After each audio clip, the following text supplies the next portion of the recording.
The car just came back from getting air suspension, so now we're gonna go ahead and install this and install the rear seat delete, so stay tuned.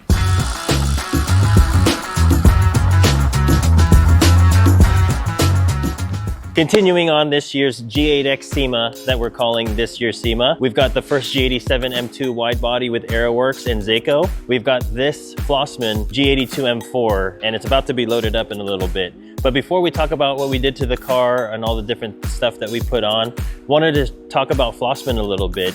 Flossmann's been in the game for over 40 years. Before I really started getting into cars, Flossmann was a name I already knew back in the E36 days, E46. And obviously it's time to cue the clip because Flossmann is the company who made George Plaza's E36 hill climb car.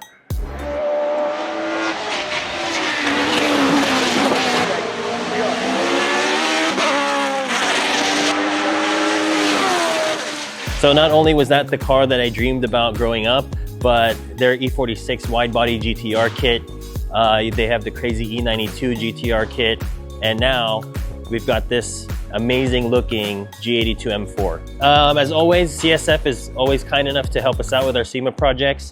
We've got the full suite from CSF on this car, obviously starting off with the full billet aluminum intake manifold that's port injection ready. This car, we didn't do port injection yet, didn't have time to go and unlock the ECU, stuff like that, obviously within SEMA crunch. But we've got the heat exchanger, we've got the cooler, we've got the auxiliary cooler, the whole suite from CSF for a manual car. So besides the CSF, you know, this car is also going in for GTHaus Meisterschaft. So we've got the full axle or downpipe back exhaust system from them. And then on the inside of the car, couldn't be leaving here without our StudioRSR cage and seat delete. So that's going in right now. One thing on this build that we wish we had time for were seats, but yeah, while we're here, guys, we want to show you guys how much room, because we get that question a lot of how much room you lose with stock seats with our cage installed on the car. But as you can see, this is way behind the B pillar. So, you know, unless you're really driving lean back on a stock comfort seat, that's maybe when you'll lose like an inch or two, but for most people, you're not going to lose any room. And then also too, a lot of people opt to leave the vertical part of the seat out. It's more of a race car look, but we did come up with the rear seat delete kit, as you can see here, for people who really want that clean OEM-like look. So yeah, I don't think the guys are gonna be popping the trunk on this, but whoever installed the air did a great job. So you got a standard, you know, full airlift kit installed back here. And you can see the rear pillars of our cage mounted to the frame rails of the trunk. All right, guys, so everything is finally done. Got the roll cage in there, the seat delete, and last minute too, we added the Motorsport Hardware stud kit and the extended lugs. So these brand new wheels that are on the car are gonna be tied down with the Motorsport Hardware kit. Let's check it out. So in basic SEMA fashion, guys, this thing has got to go back on the trailer and get back to the owner of the car and they're gonna do some final touches, get it ready for the show, and it's going straight to Vegas. So real quick, let's take one last look at the car and check it out at SEMA if you guys are lucky enough to be there. We'll be posting it on Instagram as well. So it's still surprising to me, guys, that not a lot of people know Flossmann because they're such an OG brand, but I'm glad to see them still around, still doing modern cars. Flossmann has always been super aggressive, but the cool thing about Flossmann is that they're a functional body kit. So you'll see them on hill climb cars, you'll see them on rally cars, and luckily enough, we get to see them on street cars and show cars.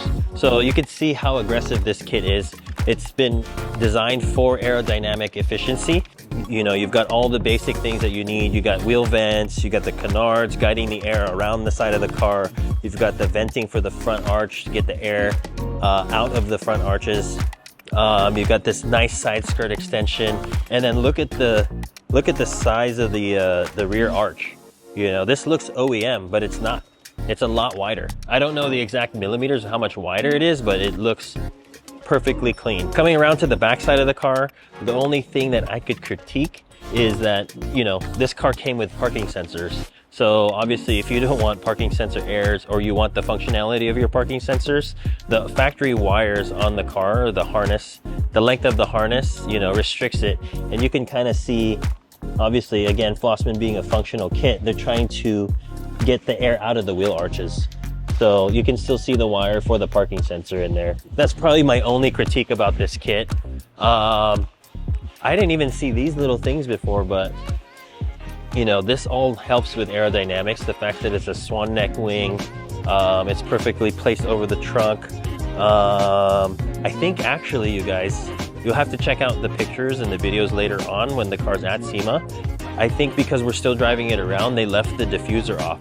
So I'm excited to see it with the full diffuser on because I know the diffuser is very aggressive. All right, guys, so again, this car's a manual, which is pretty sick. But real quick, this car has the comfort seats in it right now. Hopefully they'll be upgrading with some really cool race seats or bucket seats. But just to give you guys a visual of how much room I've got here with the cage in it. Yeah, I've got, see, this is too far back for me and I'm 5'9" on a good day. So I would actually need to scoot it up a little bit. There. So I'd be driving right here, comfortable, functional driving spot. Look how much room you've got behind the cage, or behind the seat. Yep. And then if I'm chilling a little bit, long drive, I would probably drive right here. Yeah, more than enough room. And then if you got bucket seats, even more room. I think after SEMA, we're gonna be doing a lot more power upgrades to this car. As you know, it takes around a week and a half to 2 weeks to get an ECU back from unlocking, but we didn't wanna risk that happening. So everything right now, power-wise, is stock, besides all the CSF cooling. But after SEMA, I think the car's gonna be coming back. We're gonna do some upgraded turbos, port injection, a fuel pump, all the supporting mods for that level of power, obviously including the ECU unlock. So stay tuned for that. So that about wraps it up, guys. Real quick, wanna give a big shout out to Mike at Prestige Marketing for letting us work on this car. Again, I have a personal connection with Flossmann and Mike himself, obviously. So humbled to be able to work on this car and can't wait to do more to it. And also thank you to all the sponsors, CSF, Terraforge Wheels, Motorsport Hardware, GTHaus, Meisterschaft. If you guys have any questions, we love doing this stuff, especially on this platform. Hit us up at StudioRSR and we'll see you guys in the next one. Later.